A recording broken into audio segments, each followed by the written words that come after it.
大変長らくお待たせいたしました。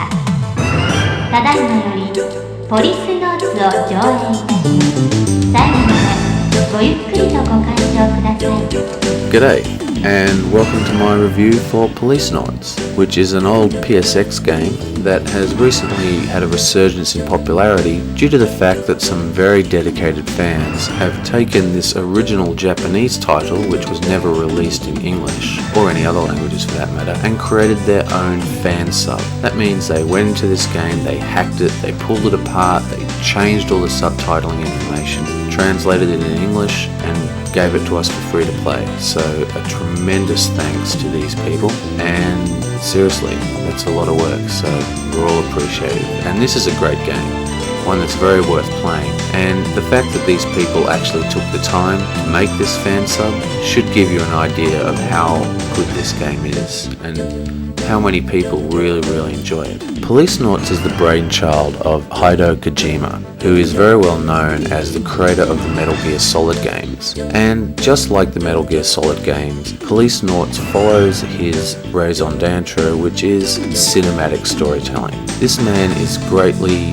invested in the concept of creating interactive films, and that is really his main goal with Policenauts and his main goal in a lot of other games that he creates.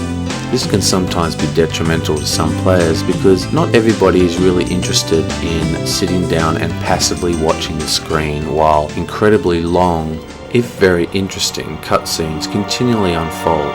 Yet the sheer popularity of Policenauts and his other games are a testament to the fact that this unusual approach, which has been tried by many people completely unsuccessfully, is able to provide an extremely rich gaming experience. Now, this English fan sub isn't really the first time that this game has been re-released. It was actually originally designed for the P98 or the PC 9801 by NEC, which was kind of like a miniature laptop, something that this is all the way back in 1982, and something that never came out into the West until only in the last couple of years. You can now get those tiny little miniature laptops all over the place. It was then remade for the 3DO in 1995 after its initial release in 1994, and then again remade and re-released for the PlayStation, and then again for the Sega Saturn, and now of course it has been given an extra kick of life by this fan sub, bringing it to an entirely new audience of Western English speakers. You play a man named Jonathan Egram, and you're an ex-policenaut or police astronaut who has developed what they call cosmophobia, which is the fear of space. And he's now a private detective on Earth in Los Angeles. He's your typical private eye archetype, as in he's a bit of a waster and his life isn't particularly good, drinks, smokes, unhappy, divorced, and it is actually his ex-wife that comes back into his life to ask him to investigate the disappearance of her new husband, who just so happens to work in Beyond, the space colony.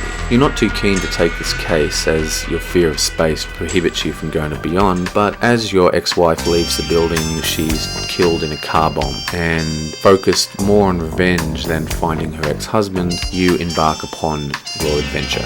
Along with the continual and very passive watching of basically a film in this game, you also have a number of little action sequences where you have to fight people with your gun. Now, this kind of device has gone out of favour among adventure game players recently, but I actually found that after the incredibly passive way you play this game, these small action sequences were quite a relief and really did give a bit of excitement to the game, which really improved it. I think that without these action sequences, the game would be much less enjoyable. The rest of the gameplay consists of a Myst-style point-and-click interface, and due to the age of this game and the fact that it's actually translated from an even older incarnation, which by the way was originally all the cutscenes were pixel-drawn hand art, which is quite cool actually. But the age of the original version of this game means that pixel hunting is quite a major problem. There's no hotspots, there's no tracking, there's no feedback from the cursor. You basically enter a location and then you can't leave until you've examined everything that's meant to be examined in that location. On top of that is quite a decent conversational system really, and it's pretty standard as you'll see from any other conversational system in adventure games. And again, you need to go through the conversational trees before you're able to move on to the next screen. Yet again, because of the age, there are some problems here as well. There is no feedback in the conversational trees. As you talk, new options become available, but it took me a while to realize that if you talk about the same subject multiple times, you will get different responses until they start to repeat. So you can go through the whole tree and not realize that you still need to talk to someone to get out of that room because you haven't talked option 3 like 5 times. Added to this problem is that at the end of the conversational trees, there's a random choices of 3 or so responses. So you can't even just keep clicking the conversation until you see repeating text because it's still going to be different every time you look at it. So this can be quite frustrating. All in all, I found this game to be quite enjoyable. But unless you're prepared to sit through passively watching it like a TV show, as well as listening to some very long conversational trees, then this game may not be for you. It is a good example for what it's trying to do, and the game is rather unique. But I came away from it thinking that I would have preferred this to actually just be a straight television show. Still, the intense character studies and often quite smutty humour through this game is very pleasing, and I would suggest that if you're interested, it's definitely worth checking out. But at the same time, I can't really recommend this game to the average player. Okay, well, thanks for watching.